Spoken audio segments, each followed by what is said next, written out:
Now we've talked about the amount of jobs that legally require college degrees in our country now is 7.7%. That's all. That's it. 7.7% of jobs in our country legally require degrees. Now, back then, it was 7.4%. So not a lot, and a lot of that's just because of the amount of jobs has grown.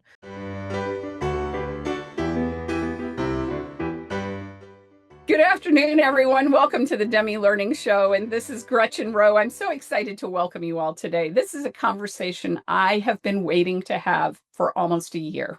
I am so excited to welcome Hannah Maruyama to have this conversation with me about what if your child's path to adulthood is not the traditional college route. And being someone who was raised in a household where college was the ticket punch to a better life. That was the thought process I took into my own parenting with my own 6 kids. But over the last 25 years, I've changed that tune. And when I found Hannah one weekend, scrolling around on social media, I fell in love. And I couldn't wait to have the opportunity to have a real conversation with her. So this is the fruition of a year's worth of my pestering the daylights out of her. And I think she finally said yes, just because. But I'm so delighted to welcome you today, Hannah. I'm going to let you introduce yourself and then we'll get going here. Sure. Well, thank you for that glowing introduction as well. And it is really a joy to be on with you. After meeting you last year, I have been looking forward to this and am very prepared for all the questions today. My name is Hannah Maruyama. As Gretchen said, I am the founder of Degree Free, and what we do is we help the parents of 16 to 20-year-olds guide their kids to really awesome careers. And very rarely do those require college degrees. Our company has been in business since 2021. We have helped over 16,000 families with our workbook set, The Degree Free Way, How to Help Your 16 to 20-year-old Build the Life They Want. And we have helped hundreds of kids find the right career for them. I think that that's very exciting. And, we sometimes become acculturated to a way things should be, and we forget that things change. And as you and I were talking in the lead up to the opening, AI is changing the equation all over the place. So tell us how you got to where you are. I think your story is pretty compelling in and of itself. And I think there's virtue in our audience knowing the kind of credibility you bring to the table. Sure, absolutely. So, my background is that I got into college at 16. So, I'm going all the way back to the beginning. I got into college at 16 and I was able to go full time via dual enrollment. So, I was on campus because this was pre COVID. And while there, I found a shocking lack of the supposed critical thinking teaching that everyone says is present on campus, a shocking lack of open mindedness. And I ended up, I wrote an op-ed for an economics class. I remember this now. I wrote an op-ed for an economics class that the professor had assigned us an opinion piece. So I wrote this opinion piece. She didn't like my opinion, so she failed me for that project. And so I took that exact piece to the campus paper, and they hired me to then write a column for the campus paper. And I did that for a year. I ended up leaving college after, I believe it was in a sociology final, where I sat there and I just went, I can't sit here for one more minute. I can't do this. I can't pay these people when I don't see any point to this and I see no function for my future life. And I tore my midterm in half, threw it in the trash, and I left. And that is how I exited college. That's how I left college. I proceeded to work a ton of jobs and live all over the country. I worked as a dolphin boat tour guide. I worked as a surf instructor. I worked at I've worked at 5-star restaurants. I worked at gyms. And then I ended up applying for a job at a nonprofit in New York. And this job said it required a degree. It obviously didn't because they hired me. And I believe I was 22 at the time. And so that was really my first bit of proof, my first shred of proof that I just went, oh, this isn't real. These degree requirements are not real. And I ended up holding multiple jobs that required degrees. Fast forward to 2020, I was running a fairly successful brick and mortar business, and COVID happened, shut everything down.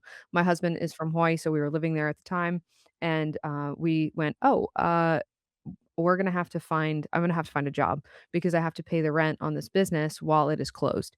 And So what ended up happening was I retooled into tech in approximately 45 days using the framework that we use in Degree Free, which is needs first, then careers, and then we talk about how you're going to learn those careers. And so just reverse engineered everything I needed, which is I need this, this, and this. Okay, what jobs fit that? Just objectively going out, finding the right careers that were in demand, and then seeing, okay, what do those careers actually need? Degrees, ignoring degree requirements the entire time because if they're not legally required, they're degree requests, which you should always ignore. And ended up getting a tech certification for about $362 and ended up being hired into the job that I had the goal for in 45 days from starting to study. And I'm not a stellar student, by the way. It's just the framework and the strategy behind this. And then I replicated those results with friends and then with family. And then we started working with adult job seekers for a little while, but then when we asked about if they needed help with their 16 to 20-year-old kids, the response that we got was overwhelming, and we realized that there was a huge amount of pain that could be saved for these young adults if we focused in and developed a way for them to find the right career without going into debt, without going to college, and just getting into the right career from the get-go. I just recently read an article that said that the average college student changes their major 4 times. I was, I guess, an average college student. I did change my major 4 times before I got my degree. I also took a 7-year summer vacation in there, between my junior and senior year, A and then lot of people do thir that. I did 39 semester hours in a calendar year because then it was my dime and I needed to get it done. I also think that my getting my degree in the early 80s is an entirely different degree than the degree you possess today. I agree with that because I believe the mid-1980s was the last time there was positive ROI on the majority of college degrees. Part of that has to do with, unfortunately, if you follow the money and you go back and you look at the Reagan administration and how they changed the way colleges were funded. Um, there's a quote from Ronald Reagan that says, "An educated proletariat is not in the best interest of the nation." And all of a sudden, college degrees became something that was unattainable for the masses. And I think that makes a tremendous amount of difference for us as parents of young adult children to retool our own thinking to recognize that we have to do something different. So, what have you found? I just wanna stay on that history for a minute because there's so much there that I feel was talking to some friends actually that their daughter is, she went to she went to college, wasn't really sure what she was gonna do, and 1 year later, very predictably, she is going to be coming back home. And we were sitting outside our house, sitting around the campfire, and her dad just said, "How did it get like this?" And I said, "That is the question." And there is a lot here. So while there was a policy change from the Reagan admin, the actual root of the problem, I believe, is older because in 1960, this actually, we're going to rewind all the way. We're going to nutshell this for everybody because I think it is important to understand how it got like this and why, you and I were just talking about the cost of the tuition doubles every 9 years. How did it get like this? And how did the demand grow to sustain something that increases that much and provides so little ROI? Why is that? So after World War II, uh, the government gave returning GIs GI Bill money. Now, universities were small before that. And there's a quote from I think he was the teen of Brown, and back in the day, I think it was like 1910, and he said, I can't give this stuff away." That's what he said. And then what happened is all these GIs came back from World War II. Okay, these are now they weren't old, but they were men. They were grown men. Like a lot of them were married or got married and were having children, and they came back. They had GI Bill money, and they went to college. Now, what did they go to college for? They went to college for professional licensure. Doctors, lawyers, CPAs, architects, engineers. What happened is all these guys, it was called the GI bulge, you can look it up. And all these guys came back and all this money flooded into these colleges. And it wasn't there before. And it was fake. It was artificial because it was government subsidized. It was taxpayer money that was being distributed to these colleges. And they liked that. They liked that a lot because they had never had money. You had starving, we talk about starving artists. Back then they were starving academics. Like they were not doing well.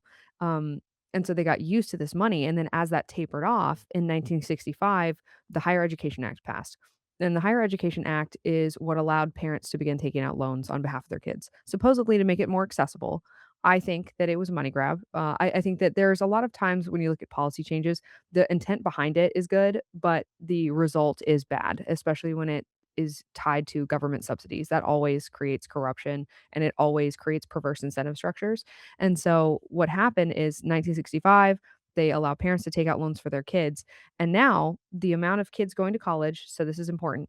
Now we've talked about the amount of jobs that legally require college degrees in our country now is 7.7%.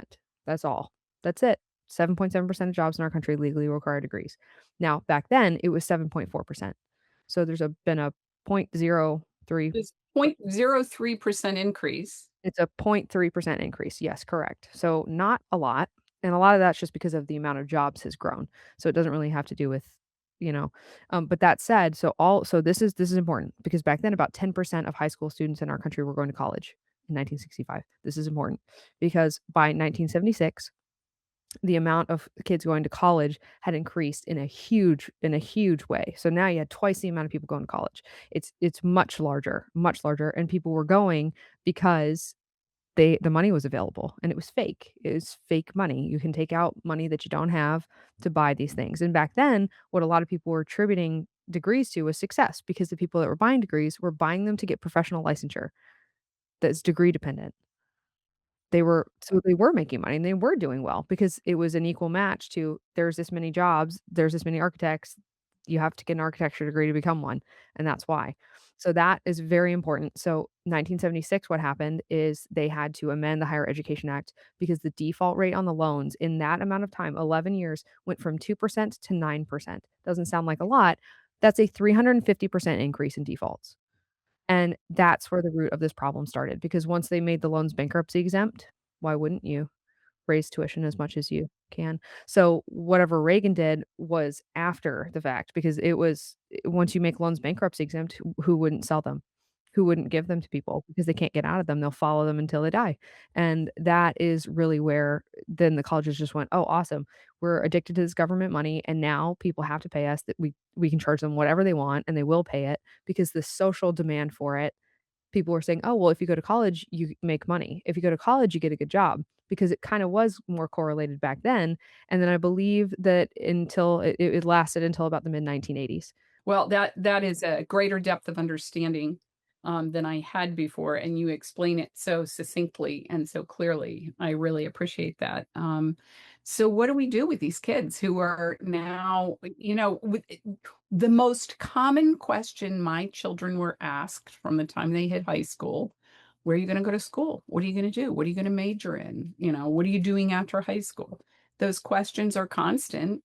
They're social capital in our country today, but I don't necessarily think we're doing kids favors because, people ask me, well, what do you want to be when you grow up? Well, I'm still waiting to figure that out. A lot of the reason now that it's so risky to and the way that we think about it degree free is college is a tool. It's an educational product like any other product. That's why we say buy a degree because that's what you're doing. And it's very important to reframe this purchase because of the emotional weight that it carries for people and all these kind of nebulous social things that people think it'll do.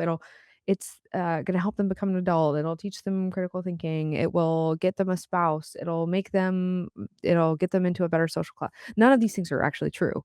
The spouse one in particular is like very much not true at all. But when we teach kids that the first thing that you do to find the right work for you is buy something that costs 108 to $156,000 and takes 5.5 years on average to get, we make we create so much anxiety and so much stress on them, rightfully so, because it's the for many of them, the burden of the debt and the wasted time and the lost wages that they will experience and then the interest will rob them of the ability to have kids, to buy homes, to start businesses, and so we've created this extremely high stress choice at a very young age when they have no information. They do not know any jobs. So that was something that we found is that most kids can only name about 8 jobs. For context, there are 867 jobs in the Bureau of Labor Statistics alone in the Occupational Handbook. And the Bureau of Labor Statistics handbook is not accurate because they don't do a good job. They don't do a good job keeping track. And just a story to illustrate this, they didn't record data scientists as a career until 2018. At that time, there were 100,000 people in our country employed as data scientists, and they had data scientists working at the Bureau of Labor Statistics before they acknowledged that it was an actual career. And this is a job that does not require a degree, pays a median of $112,000 a year. We are not giving kids good information, and our school system uses limited, boiled down versions of the Bureau of Labor Statistics to give our kids options. So they're never getting clear So they're not information. even getting half of the full picture. No, and also the careers that they teach them about, the 8 careers, what you'll find most of the time is it's the same ones over and over again. They're all careers that you can see with your eyes, which makes sense. But then for girls and boys, there's very little variation, but they're saying the same careers, and, they're all jobs that require them to buy degrees because from a policy level, the goal of K through 12 education is to funnel them to this purchase because it makes a lot of money. And so and it's also because we're measuring things that don't matter. Like for K through 12, what's the success metric that most programs will claim? And you might know this, but like a high school program, be it a high school, like a charter school, a private school, a micro school, homeschool, or What is even the like percentage of students that go on to college? Yeah. there it is. And what is that really telling us? What it's telling us is that we can't think outside the box either. We And can only all think that in metric one tells us linear is way. all it tells us is how many kids are going into debt. It does not tell us anything but that because the only guarantee is debt. That's the only thing that they are guaranteed going to get. And so it's because we're measuring things that don't matter because it's easy to track college admissions. It is not easy to track life outcomes. So it's not all malicious, but from a policy level, we're going, "Oh, well," and I remember I was talking to a guy, he actually does like prep. He runs a school for wealthy kids, and he said, "Oh yeah, our college admissions rate is 95%." And I looked at him and I said, "Something is terribly wrong. That's way too high. That's way too high. They don't you're burning these kids' time, you're burning their energy, and you're burning their money because they don't need to statistically speaking, maybe 20% of them need to go. It's really I think it's probably 10 or less. It's probably 10 or less, but let's just say conservatively speaking, it's Pareto's law. It's 80% of them don't need to be there at all, and it's going to actively keep them from the things that they should be doing if they are doing that. And so it's a lot of it's because we're just measuring the wrong things. Hannah, how did you get from that professional certificate that you needed, that $356 certificate, to doing what you're doing now? How did you find all of this out? Because this was information, as you said in Florida last year, it's publicly available information, but none of us do the homework to figure it out. So I think I've been very fortunate in a way because I was able to um, I started creating content online and I started talking about what I had done. And then I started to see in the comments, just from giving people information, that they were able to do it too. And just saying, "Oh, this is how you do it." And then other people were able to just do what I did because I was just telling them how to do it.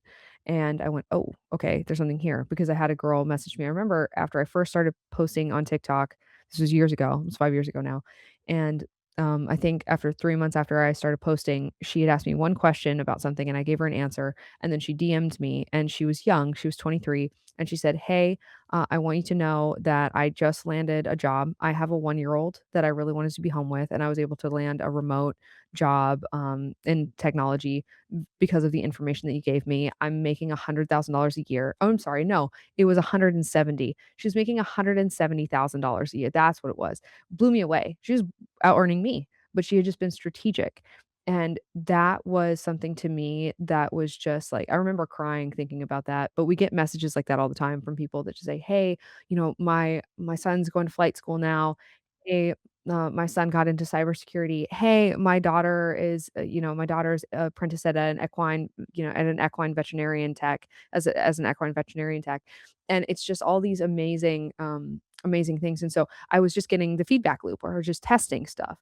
Um, and I've always been like that. When someone tells me you can't do something, I don't believe you until I've seen if that's true. I'm gonna try it, and then if I get the feedback that, Do "Okay, I yeah, no, that remember doesn't you work," telling then me when we I'll met find in something. Florida that you were a homeschool grad? or you were homeschooled? Do I remember I this wasn't correct? a homeschool grad, but I was partially homeschooled, yes, which is probably I do credit that with a lot of the way that I think. I will credit that to my mom, and to the basic classical education that she gave us, and, read a lot of freedom, but read a lot of founding fathers, read a lot of classical literature, Cicero, Plato, Socrates, just reading, just read a lot. But really my mom was very big on questioning. And I think it's Thomas Jefferson, but question with boldness, even the very existence of God.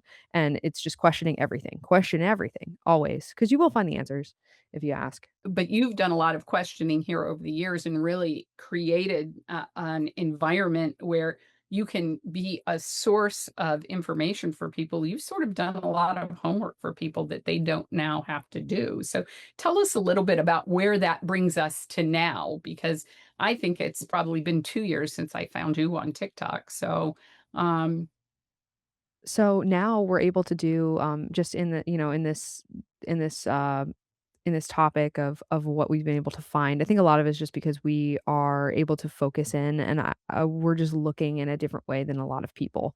We're just looking at what was the root problem. So and this is an engineering principle, but your first principles, what is causing this, and always looking for the root of the issue. And so the because you can always go back further, but we found ultimately that the real problem with the young adults was that they just don't know what jobs are available. And then for parents, they don't know how to narrow down, even if they did have. So a lot of people, when we published our book, they asked us, "Oh, can you give us a list of jobs that don't require college degrees?" And I just went, no, I can't give you that. It would be the size of a phone book. It would literally be 335 pages long, and you would have no way to navigate it. It would be completely useless, and that's why the internet is a much better resource than a paper book that's this big that you could knock somebody out with if you threw it at them. And so it was, but I realized then the gap for the parents was so high because they said, "Can you give me a list of jobs that don't require degrees?" And I'm like, people must think that it's very small. I'm like, "It's not. It's almost all the jobs. It's almost all the jobs. It's all of them." And, But uh, see and but just see, for you're also dealing with generation now, the generational principle of we've been acculturated to believe that degree is the penultimate goal to a successful post-academic experience. and I think a lot of it too is especially for homeschool parents, and this, you heard me talk about this at the FPEA conference, but homeschool parents send their kids to college at a much higher rate than everybody else. 74% of homeschool parents will send their kids directly into college. My mom, while not actively homeschooling me at the time, she did up until high school, and then I was in private and then public and then dual enrolled. Um, but and a lot of that, I believe, is because homeschool parents still believe that college equals education, and that's the problem. Uh, because and it's a problem for a few reasons, and I think probably the biggest 2 would be, 1, it's a product and you're buying it, and we've made it something that's not a purchase, which is a real problem because for many families and many kids now, it will be the most expensive one they ever make. Like, they won't be able to make other expensive purchases in their life because of that purchase. It will keep them from those things. And then, the other reason is because we have bought that people can paywall education, and that is something that I think that that's really the driving force behind why we do what we do. For me, I can't stand people that put up garden walls and gates, and, unnecessarily so. Anybody can be educated. Anybody. You need a library card. You need to read. If you can read, you can be educated. And so that for me is really ultimately what lies underneath all of this, which is I really dislike and resent that the institution that supposedly educates our populace has told everyone that they cannot be educated unless they buy from them. No, no, that's not like that's an uneducated that's an uneducated point of view, but it's a very compelling marketing tactic. Sure. Absolutely. It is. Well, I was so surprised at so many of the questions that we were asked this week, and I sent them to you. You said you had researched them. What one stood out to you the most? What was the most compelling question? Ooh, there's a couple. So the first one was, I'm gonna read this one, but can you talk about trades? What are the top 3 to consider? And this, I really do wanna get into this, and I think that people maybe won't expect the view that I have on it, but, and I will disclaimer, my youngest sister, was a structural welder, And she did that through paid on-the-job training, not even apprenticeship, not a union, nothing, just paid training for a private company, and I helped her find that, and it was because it fit her needs, and she wanted to do it, and she was interested in it, and that is a hard job, it's a very skilled job, pays very well. She's 23 and owns her own house now and is married, and that's the result of her getting, instead of spending all that time in college, because that would be when she would graduate, instead of spending 5.5 years in college, she worked, now is able to, should she want to, go into an inspector role, a management role, a QA role, and, or stay home if she wants to and have kids, and that's where her life is at now. So, when I'm talking about trades, it's not because I don't think trades are good. It is because I don't believe there are any good jobs. I don't think there are any good jobs. There's only the right job for your child. That's it. But because someone could I love say, that. No you know, such like, thing as a good job, just the right job for your child. yeah, because someone could say, "Oh, being a doctor is such a good job." I'm like, "I would hate to be a physician. Are you kidding me? That sounds horrible. It sounds that sounds like punishment to me personally, because it's not what fits my needs. But for some people, it's the right job, and so they thrive in it. And everyone is different, which is the beautiful thing about it. So when a lot of people they say, "Can you talk about trades?" What are the top 3 trades to consider? What I hear is, "Can you talk about college? What are the top 3 majors to consider?" It's the same thing. It's the same thing, because you're starting too far in. You gotta go back. You gotta go back the train up, and what do they need from their work? Income, schedule, work environment, location. Okay, figure those things out, nail them down, and then go objectively look at all of the different options, because we had a young man come through the launch program. He was 19 years old, and he left Texas A&M. He was 19, and he'd gone for a year, didn't like it. He actually said something I've heard a lot from the young adults who are leaving college is they can't understand their professors because many of them are from other countries, and there's a language barrier. And, he really bright kid, but he just did not he was like, I can't do this." So he comes out, gives us his needs, he wants to live in his hometown, he wants to make, he wanted to start at I believe he wanted to start at, like, $70,000 a year. That was just starting. He eventually wanted to make 100, because his, goal long term was to be able to get married and have at least 2 kids and be able for his wife to have the option to stay at home while the kids are small.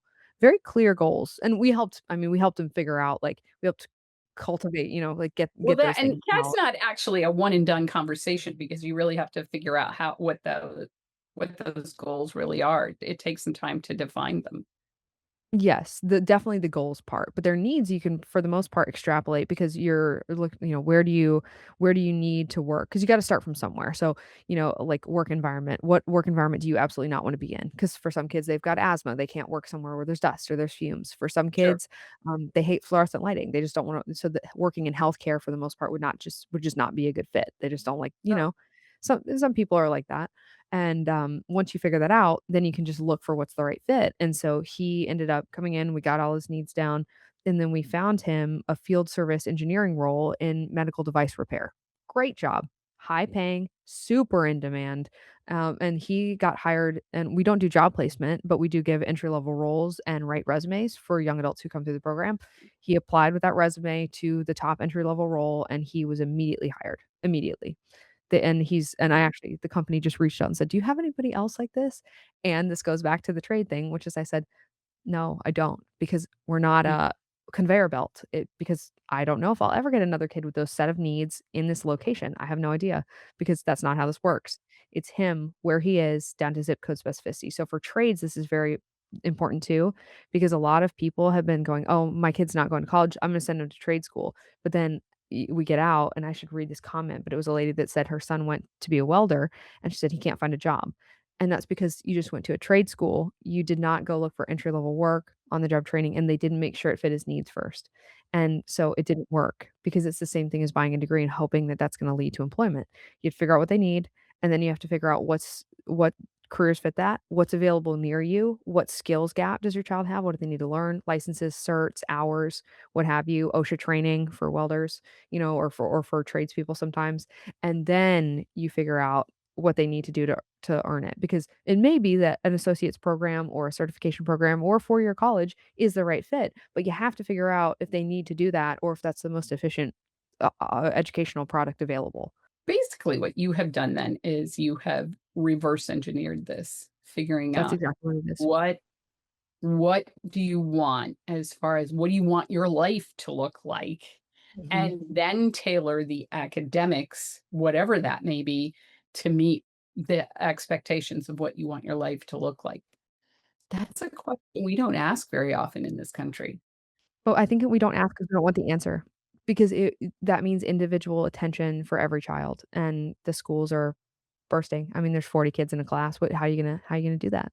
Right? How are you gonna do that? And that's what we're trying to figure out how to we're trying to figure that out, as we're trying to figure that out as quickly as we can, because the more kids we can help this way, it's going to change the fabric of our country if we can fix this.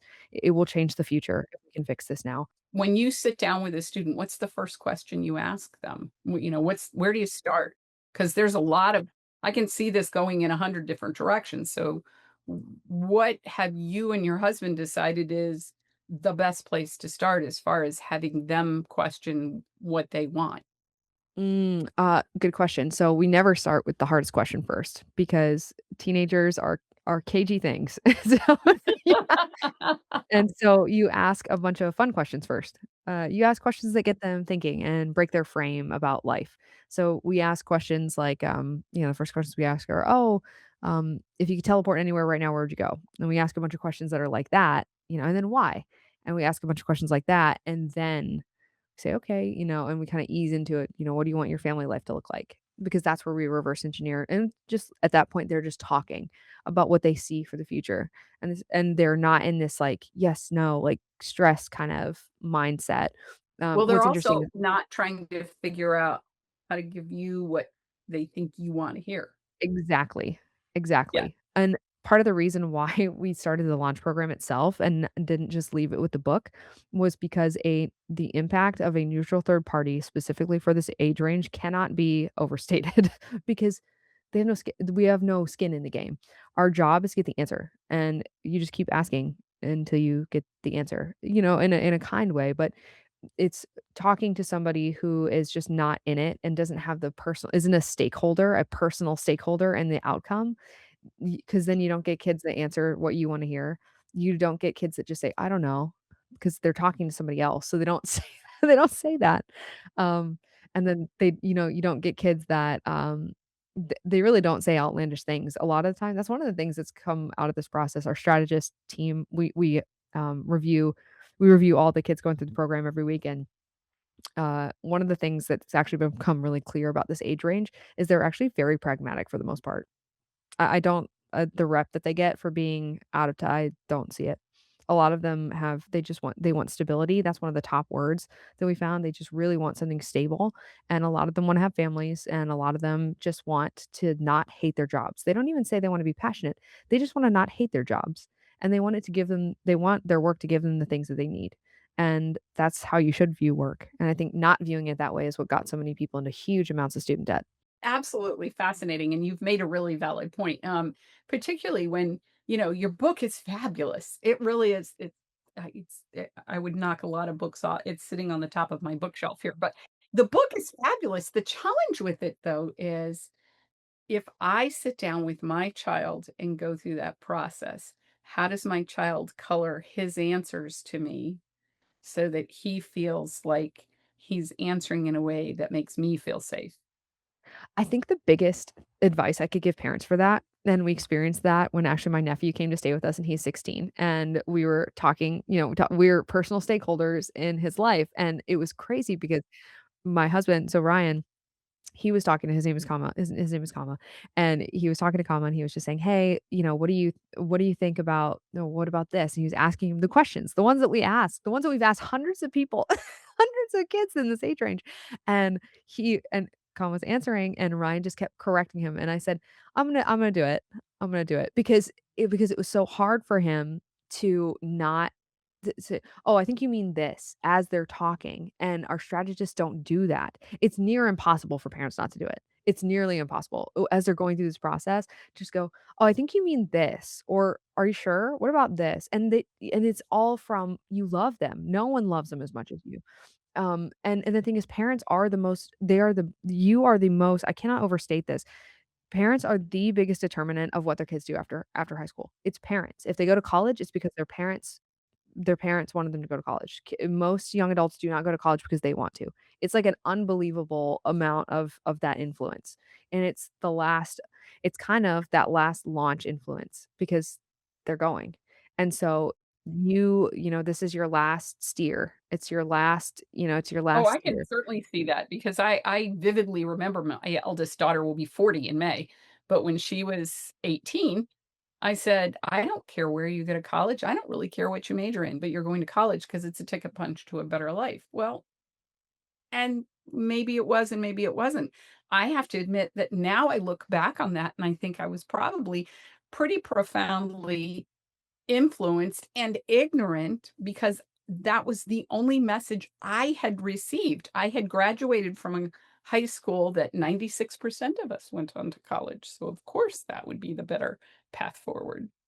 Why wouldn't we have that? That high school still has that same point of view now. And the reason I know that is because two of my kids graduated from there. So, Oh, yeah. and they still have that. And the interesting thing is when I had a child who wanted to go into the trades, he became persona non grata because he was screwing with their statistics. When that happens, man, they're not so many of these kids because the what's so interesting is I found too, whether a kid goes to like a low income, like a lower income school without a lot of resources, very limited vocational creativity. They know like 3 or 4 jobs. It's crazy. But but high earning households, private schools, prep schools, same. It's the same thing. They know a very limited it's a bell curve. It's crazy. They know, like, doctor, lawyer, engineer, uh, that's all they got. If I had a dollar for every, young lady that came in, and psychologist, if I for a dollar for every young lady that came in, these days from, like, a prep school, and it was like, "Oh, I think I'm gonna go into law," and I'll just say, "Psychologist." Yeah, I know. I know that because you know 4 jobs. I know that because you know 4 jobs. Like, and then what's crazy is you get the lower tier, it'll come in and teacher, psychologist, teacher, psychologist, teacher, psychologist all day, and it's always the same jobs, and so but it's because it's for different reasons. This is lack of information and lack of resources. This is lack of options because there's one path. How does the advent of AI change what you're seeing as far as conversation is concerned with these kids? I gave a talk about AI at the conference that you and I went to. The and I will say too, I forgot to mention the other part of my story, which is that after I got into tech, I then ended up working for an AI and machine learning software company, enterprise level, like Fortune 500 companies. That gave me very unique insight to one, what was going on at those companies, two, what was going to change, and three, why the degrees, because I saw them remove internal degree requirements for allocating talent at huge companies. And I saw the internal systems being built to do that. And I was like, oh, this is over. This is over. The colleges are obsolete. And I mean, they already were, but all AI did was really just nail that down because now nobody needs them. They don't need them for work. And this is one thing too. Like, I'm not anti-college. What I am is I am anti going into large amounts of debt for things that do not help you achieve your goals. And if your child, so for instance, like if your child has a trust and they do not need to make a lot of money and they want to go to college and study obscure English literature, who am I to tell you that? If you have the money, I don't care. Like, that's not that doesn't seem like, sure, go for it. It's the people who are trying to use it for employment, and it is not going to function like that. It is not going to do that is not going to be effective. Go for the love if you can afford it. Sure, do it. Like, do it, absolutely. But it's trying to use it as a shortcut to employment in a world that is not going to work because the skill turnings too in AI are going to be so much faster and, I wanna talk about how many jobs have actually been lost to AI because I know parents have probably seen like, "Oh no, AI is taking all the jobs. No one will employ college graduates, Sure. blah, blah, blah, blah, blah." Sorry, go ahead, go ahead. No, no, that I would like for you to speak more about that because I get parents who are asking us these kinds of questions through our social avenues all the time. So there's 2 really big things parents need to know, and the first one is that, no one's hiring college graduates because companies don't wanna hire college graduates because there's something called the reality gap, and that is the expectation of earnings that they are graduating with because they're spending $100,000 to get a piece of paper that they think is going to get them not an entry level job.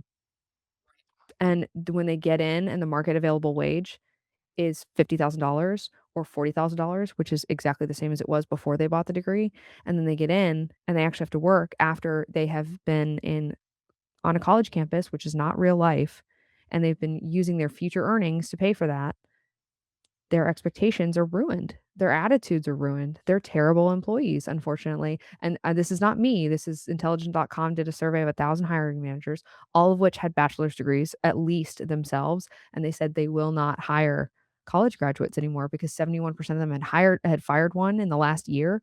And because they come in not able to communicate with no critical thinking skills. This is literally what they said, and they were unable to look people in the eye. So there goes out the window all of the things that supposedly college says that they do because they love to switch. Like academia loves to say, "Oh, like we're job training," but then they don't they're not effective for that. "Oh, well, okay, well, that's okay, we're bad at that, we're education." But then they don't teach critical thinking and they don't teach any of the and so they can just flip-flop. It's great, like, it's a nice little racket. I mean, that's great to just say, like, you're both, but really they're neither, and I think maybe straddling that horse is why they're in the position that they're in now. But, so that's 2 things. So the employers don't wanna hire them, and then I just saw 2 days ago, but there was a survey of small businesses, and they said that they're not hiring graduate they can't afford it. Not they can't afford their wage, they can't afford the turnover, and they can't afford the training time, and they can't afford the attitude. They just can't do it. Because when your child is entry level, no one is expecting them to have aptitude. They don't have any experience. They literally know nothing. They are expecting them to come in with a good attitude and to want to work, and it's difficult. Like, I feel really bad for these grads because I think college did ruin their expectations. It ruined their outlook. It, like, taught them that business is evil. A lot of them are taught that, like, business is evil and money is evil, and then you have to go work in a business to pay your bills, and so it, like, ruins their attitude. I mean, I would not hire, and not because they had a degree, but just because of the way that they speak and the things that they say. I'm not gonna hire you. You're just not gonna be you're not gonna stay here, and you're not gonna be willing to do the work that needs to be done, and so it just becomes that they're risky hires. And the second thing is that, so, yeah, so they need to know that that's what's going on, but then the true loss of AI jobs, so last year, right? Let's talk about 2025. There was, um, there was an actual study done of how many jobs were displaced due to AI, and I have a theory that this is not, even the real number because, I think that it's very easy to blame the robots if you're a CEO and you're sitting in a boardroom, as opposed to you just being bad at your job, and so you had to lay people off, you know? Um, I think that plays well in the quarterly updates, I think that "Oh, it was AI, it was the robots." No, it's probably you, but okay. 6,000 jobs nationally displaced. Only 6,000. 6,000. That's really interesting. That's actually fascinating to me. I expected you to have at least one more zero on that number. No, So, and then more than that, AI has created more than 6,000 jobs, hiring jobs, good jobs. It's creating a ton of jobs, and, that is kind of where, Jensen Huang, who's the CEO of NVIDIA, he was just at the World Economic Forum, and he was talking to Larry Fink, who's the CEO of BlackRock, and I actually share Jensen's view of the future, and this has been something I've seen for a while. I'm like, "This is gonna create so much work for people," and also more human work because we're not designed to sit and do spreadsheets and send emails and automation. That's just not what people are good at. People are good at doing actual work. And I don't even mean hands-on work, but like, mental work as well, creativity, like things that are going to become extremely valued as creative fields, storytelling, artistry. Disney just is now hiring hand-drawn animators again because nobody because now AI has made the digital stuff so prevalent that it's not compelling anymore. So they're hiring illustrators for their movies now, and that's a really good example of what I'm talking about, you know? But Jensen Huang thinks we're gonna have, labor shortages because he thinks that there's not gonna be enough people to do all the work that needs to get done, and I you share that said view of the future. you said something very interesting, which is something that I have found in several interviews that I have done with people in different fields in the last year, and they've said what they're seeing is young adults who come in with an unrealistic expectation of success out of the gate, and they forget that there's between the nexus of not knowing and knowing, there's all this messy interspace in here that you need to engage in to get to knowing.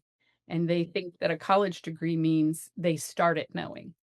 And and that creates quite a gap for kids. And then the thing that stuck with me, that stood out to me more than any other guest that I had last year, was a guest that said, she was actually a college professor, and she said, if you're using AI to circumvent the knowledge, so, you're going to use AI to tell you how to do something, you're going to use AI to write the paper for you, and you're not going through the process of knowledge acquisition, then you're shortcutting yourself.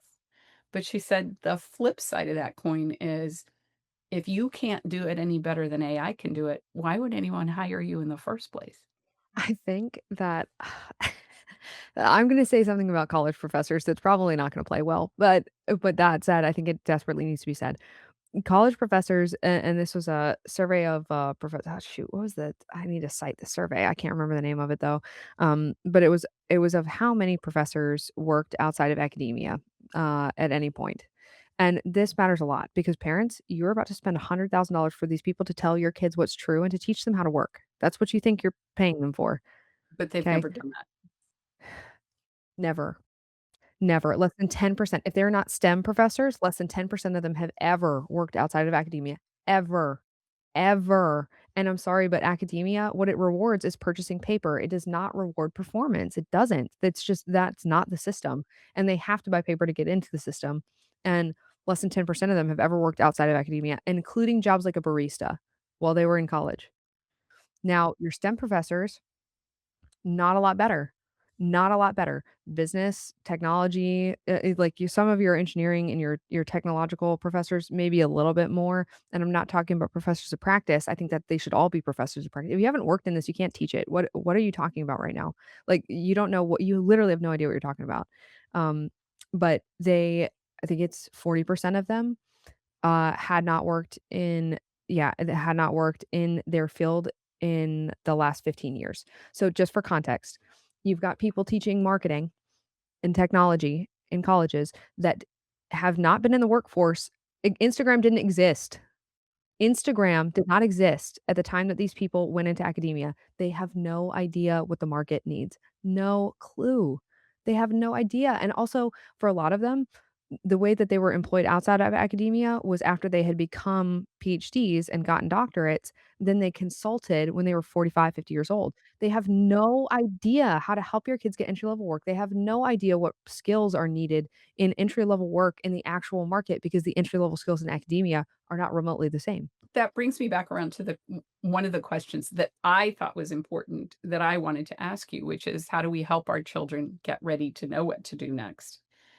And I think one of those things is that we need to teach our kids the soft skills. Like you said, look you in the eye, shake hands, be willing to work hard, those kinds of things. What else?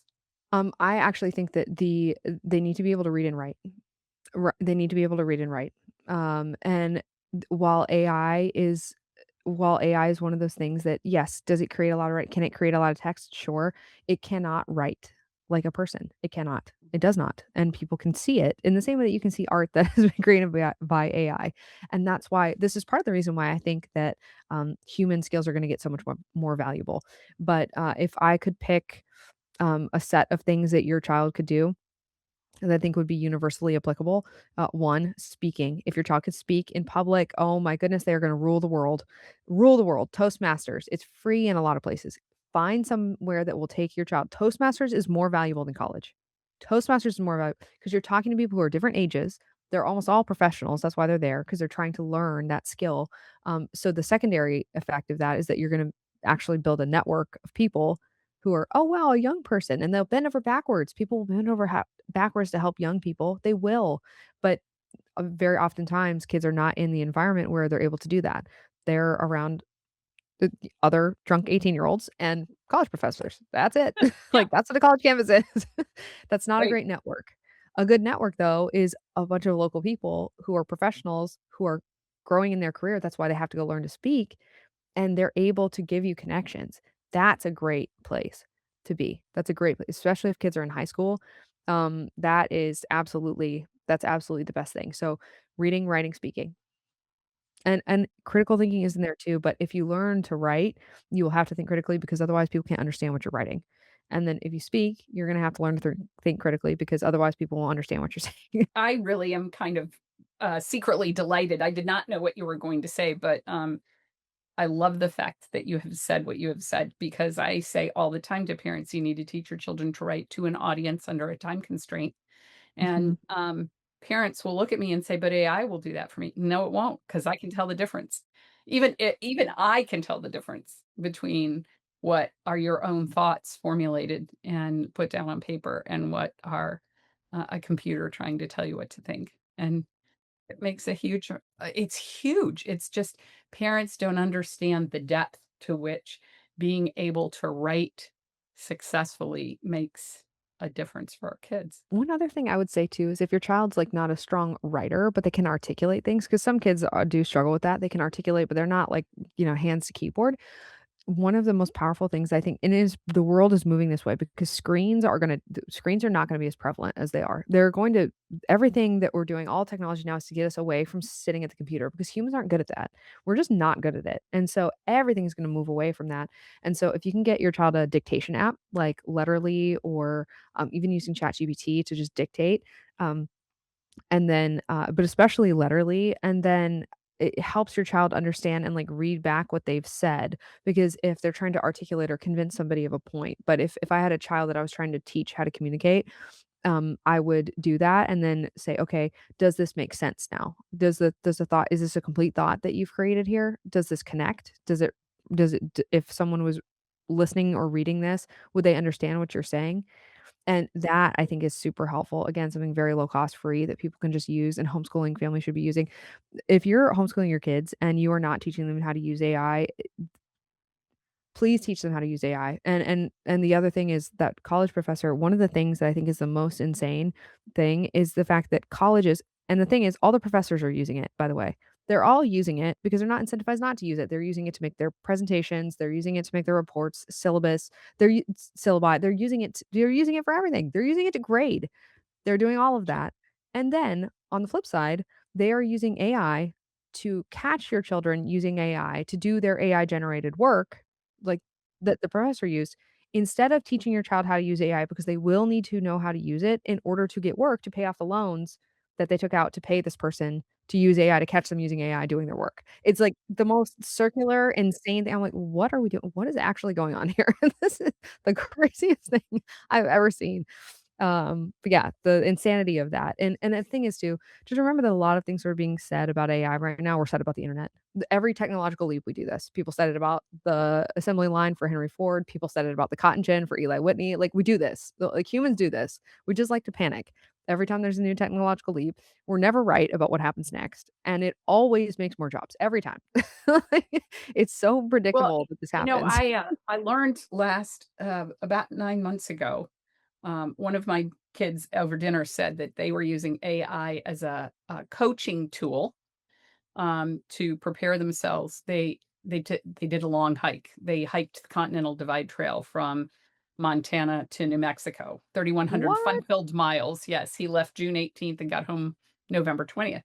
But That is he so had cool. used ChatGPT to be his coach to prepare him week by week to make that hike.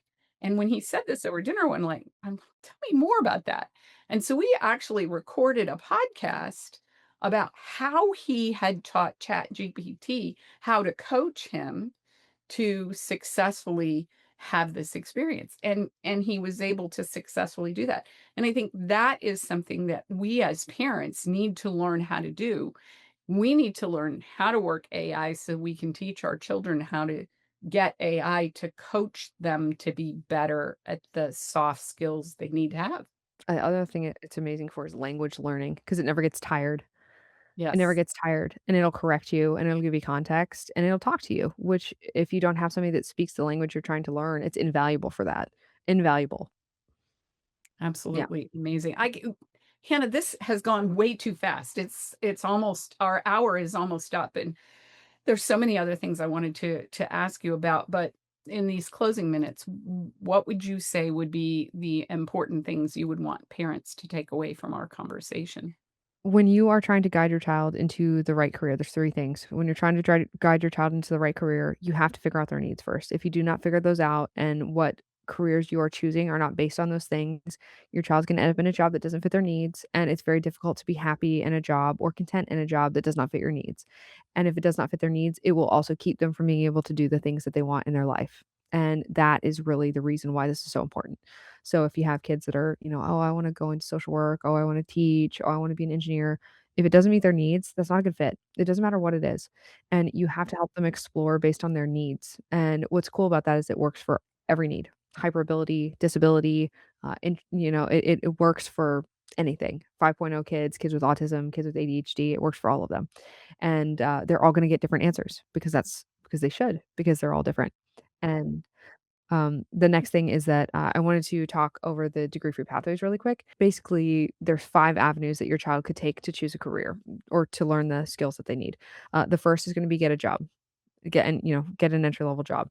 And, the second is gonna be find on the job training, apprenticeship, and the third is gonna be earn a license or certification. That could be a notary or a pilot and anything in between, does not matter. The fourth would be build or buy a business. Something I think parents should know is that there is a silver tsunami, that's what it's called, of baby boomers retiring and their businesses are just going up in smoke. They have no retirement plan. And if you walk in with very little cash, you can or even no cash, you can make some sort of deal where they will teach your child, like, it's just like a buy-in deal where you go in and you say, "Hey," and obviously there's a lot of due diligence to do. You need lawyers, you need CPAs and stuff. But assuming it's a business that's making some money, and if it's in business and has been for a little while, it probably is. You say, "Hey, teach my child this thing, how to do this thing, how to run this business, and then we'll earn you out. Like, we will just pay you monthly, and you've now bought your child an asset instead of debt, and you've done it in cash flow. And so if your child is entrepreneurial, that's probably the right move. Again, make sure that whatever business that they're going into meets their needs, but that's the same it's the same thing. So if your child wants to be a if your child their needs are met by being a sewing machine repairer, okay, great. Now go find somebody that runs one of those stores and offer them an out because they don't have one. And you can just save all of that evaporating value and give it to your child for a lot less than a degree too. Um, and then the fifth thing is learn a skill, because learn a skill will eventually loop you back to getting a job. But if your child wants to repair mountain bikes or become a photographer um, or be a professional organizer or anything, just having them learn a specific skill, even copywriting, and yes, even in the age of AI, copywriting is a valid skill. Um, but having them learn those skills so that then they can loop back around to getting a job or possibly earning a license or certification for something. And those are the 5 degree-free pathways. So and then the big thing too, parents, I cannot stress this enough, 92.3% of all the jobs in our country don't require degrees.